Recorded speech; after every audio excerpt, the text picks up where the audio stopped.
So I wanted to share with you the International Organization for Migration, their report recently about the deaths that have occurred through in the Mediterranean of people who are desperately trying to leave lands that are in a terrible situation due to Western meddling, most likely.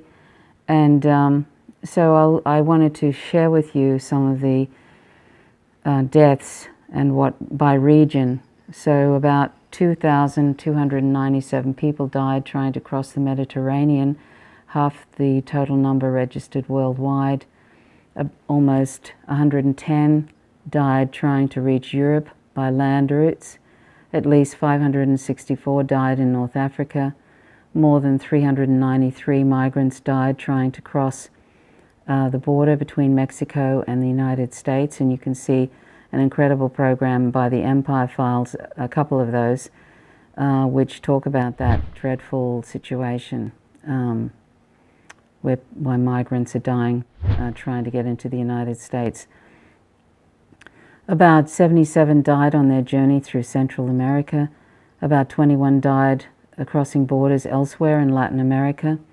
In the last 2 weeks of 2018, about 137 people in poor health conditions, including children and women and children, were rescued as they tried to cross the Mediterranean in inadequate boats. The report also highlighted the African refugees and migrants were forced to remain on their ships in the Mediterranean, enduring harsh conditions for 2 weeks after Italy and Malta refused to take them in. Also, 2 Guatemalan children died in U.S. custody after being arrested by immigration authorities for attempting to cross the border illegally from Mexico. The OIM was founded in 1951 in order to, quote, ensure the orderly and humane management of migration, to promote international cooperation on migration issues, to assist in the search for practical solutions to migration problems, and to provide humanitarian assistance to migrants in need. It currently has 172 member states and another 8 holding observer status, with offices in over 100 countries. According to the information published by the International Organization for Migration, at least 4,592 people died or went missing trying to cross some of the main migratory routes across the world during 2018. So that's really, really tragic. The organization is backed by the United Nations, and it published its report on just recently. So apparently the number has decreased. It was 6,000 in 2017, but the organization says that that's probably attributed to the declining number of people attempting to migrate. And that's probably because they've made it so dreadful and treacherous, because we're just such mean-spirited countries that we, in the West, we've caused a lot of these problems for people in these countries, and then when they flee, we refuse to take them in. It's just appalling. I don't know what we've become, really. It's just appalling. Australia is as bad as any country. We're appalling here. And we leave people in detention in Australia on Nauru and leave children there, and the children become so despondent and depressed. You know, they try to self-harm, and people try to self-harm, and people suicide there, or they suicide if they go to hospital because they're in such desperate straits if there's an attempt to return them. One man recently suicided at the hospital.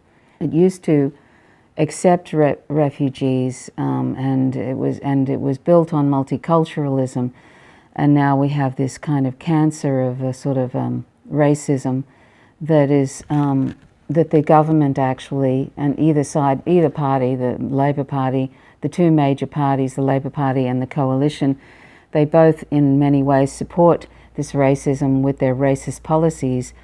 We have our own Gitmo, indefinite detention of these refugees, asylum seekers in Nauru, which is offshore, and it's dreadful. The conditions are dreadful there, and people are harming themselves and killing themselves.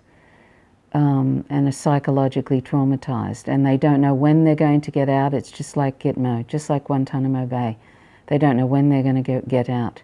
And this is what we're putting them through. This is what we do in Australia now. Appalling. And both parties sort of support these terrible racist policies of detention.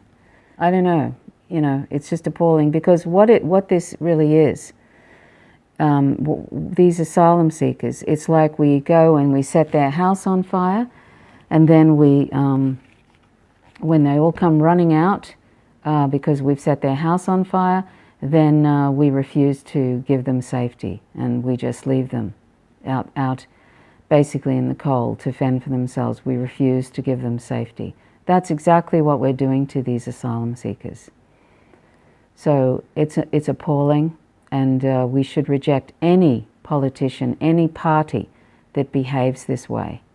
And we should make our voices strongly heard with these politicians, that these racist policies must end, and that these appalling, torturous conditions for asylum seekers, and leaving them either out and pretending that it's because we don't want them to drown on the way over in boats, when really it's just that we don't want them here. Our leaders here pretend like it's all about trying to stop the people smugglers. No, it's not that. It's actually, we're trying to, because the people who are trying to get here, the asylum seekers, are so desperate, it's so bad where they are, that they are willing to get on leaky boats that will probably sink. That's how desperate they are, and this is how we treat them. So we must reject politicians and strongly voice our disapproval of this dreadful, inhumane way of treating human beings, particularly when the West is responsible for a lot of the turmoil that is happening in their countries. We have a lot of Iraqis and asylum seekers from Afghanistan, and that's because the West is destroying their country with the US imperialist meddling. And we just trot along behind the US and their dreadful imperialist policies and their indefinite wars in countries.